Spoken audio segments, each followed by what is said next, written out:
et nous serons comme des eaux répandues à terre et qui ne se rassemblent plus. Dieu n'ôte pas la vie, mais il désire que le fugitif ne reste pas banni de sa présence. Maintenant, si je suis venu dire ces choses au roi mon seigneur, c'est que le peuple m'a effrayé. Et ta servante a dit, je veux parler au roi. Peut-être le roi fera-t-il ce que dira sa servante. Oui, le roi écoutera sa servante, pour la délivrer de la main de ceux qui cherchent à nous exterminer, moi et mon fils, de l'héritage de Dieu.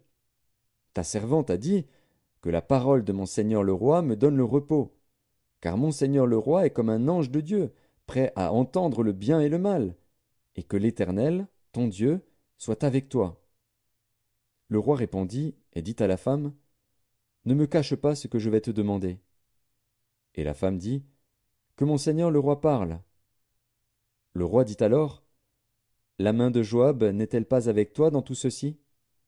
Et la femme répondit, aussi vrai que ton âme est vivante, ô roi mon seigneur, il n'y a rien à droite ni à gauche de tout ce que dit mon seigneur le roi. C'est, en effet, ton serviteur Joab qui m'a donné des ordres, et qui a mis dans la bouche de ta servante toutes ces paroles. C'est pour donner à la chose une autre tournure que ton serviteur Joab a fait cela. Mais mon Seigneur est aussi sage qu'un ange de Dieu, pour connaître tout ce qui se passe sur la terre.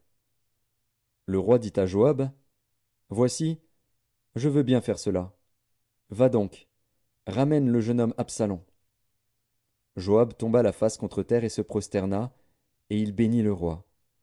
Puis il dit, ton serviteur connaît aujourd'hui que j'ai trouvé grâce à tes yeux, ô roi mon Seigneur, puisque le roi agit selon la parole de son serviteur.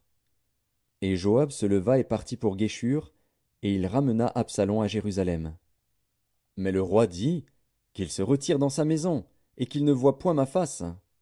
Et Absalom se retira dans sa maison, et il ne vit point la face du roi. Il n'y avait pas un homme dans tout Israël aussi renommé qu'Absalom pour sa beauté. Depuis la plante du pied jusqu'au sommet de la tête, il n'y avait point en lui de défaut. Lorsqu'il se rasait la tête, c'était chaque année qu'il se la rasait, parce que sa chevelure lui pesait, le poids des cheveux de sa tête était de 200 sicles, poids du roi. Il naquit à Absalom 3 fils, et une fille nommée Tamar, qui était une femme belle de figure. Absalom demeura 2 ans à Jérusalem, sans voir la face du roi. Il fit demander Joab, pour l'envoyer vers le roi. Mais Joab ne voulut point venir auprès de lui. Il le fit demander une seconde fois, et Joab ne voulut point venir. Absalom dit alors à ses serviteurs, voyez, le champ de Joab est à côté du mien. Il y a de l'orge, allez et mettez-y le feu. Et les serviteurs d'Absalom mirent le feu au champ. Joab se leva et se rendit auprès d'Absalom, dans sa maison.